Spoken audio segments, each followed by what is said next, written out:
Watching and waiting for a verdict from the Treasure Coast.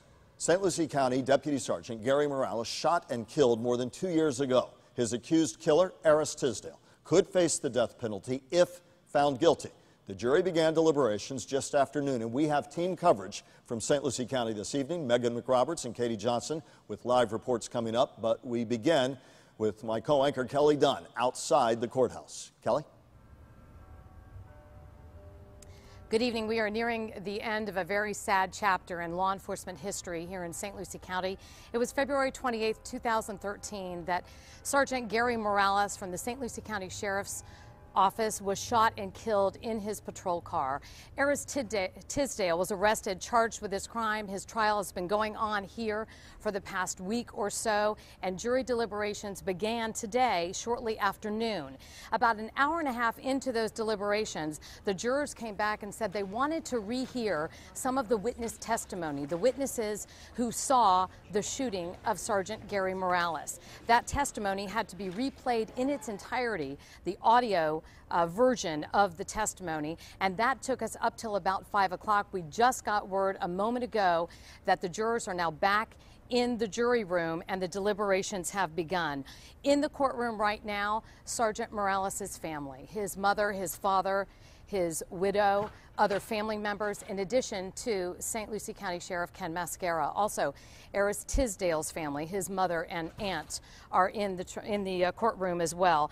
Now, through this trial, there's never really been a question that it was Eris Tisdale that shot Sergeant Morales. The big question was it premeditated? Was it spontaneous? Assistant State Attorney Tom Bakadal saying that this was a cold, calculated killing, that you don't shoot someone in the head, shoot them 7 times if it wasn't premeditated. The defense, though, saying that Tisdale shot out of fear. Rational or irrational, it was fear, and it was a spontaneous shooting. Both sides have been using the audio dispatch recordings from the moment that shooting occurred, and they've been trying to use those recordings to prove their point, basically, to prove their case. I want to bring in News Channel 5's Megan McRoberts right now, who's been in the courtroom covering the trial, and it really has been a lot lately about it really comes down to these recordings, these dispatch recordings. Right, and it's kind of interesting. The one thing that both sides of this, both the defense and the state, both agree upon for the jurors is that these dispatch calls are really what they should consider the most reliable piece of evidence, because they're recordings. It is what it is. What you hear hasn't been altered. It can't be influenced by bias or any other kind of emotion. So today, when the state started their closing statements, they started by playing this recording so that jurors could hear one more time the beginning of this, when the first traffic stop was made, to Tisdale leaving, to driving away, to ultimately when those shots were fired. Now, during this recording inside the courtroom, if you take a look here, you can actually see Morales' mother becoming emotional during this. She actually covered her ears during the recording, not wanting to hear it. But attorneys wanted jurors to make note of the time frame from the initial call to the shots being fired. The state says in that minute and 27 seconds, there was plenty of time for Tisdale to consciously decide whether or not to shoot Morales. The defense, though, focused in on about 30 seconds between the end of the chase to the shots fired, saying that was not enough time for Tisdale to plan to shoot Morales, that he did it spontaneously in fear for his life.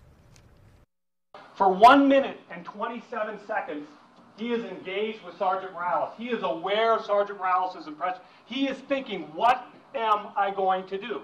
This is not the car stops, he jumps out, and then he decides to shoot. This is a long time. Both of these men should have gone home that day, but it did happen.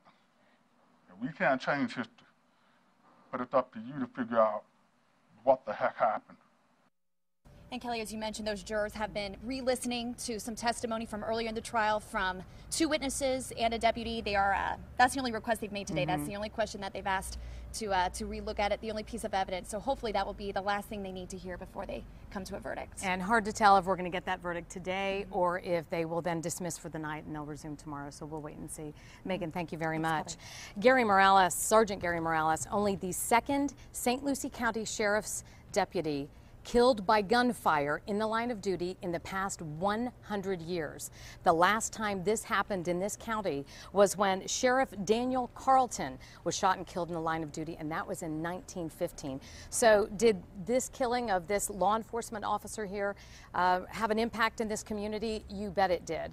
Katie Johnson's joining us now with more on how the community has been coming out in support of Sergeant Morales. Now, Kelly, I covered his funeral 2.5 years ago. I remember it vividly. The outpouring of support from law enforcement from all over the state was just very touching to see people coming from all over to come support Gary Morales and his family. The support continuing on today. Across the Treasure Coast, people are showing their support with the color blue. These pictures are from the Pine Lake Village community in Jensen Beach. Residents showing support for Morales and his family, along with other law enforcement officers. Online, the support spreads. A Facebook group called Lights On for Sergeant Gary Morales encourages people to put blue lights on their house. They're doing this to, quote, make this time about a hero, not a criminal.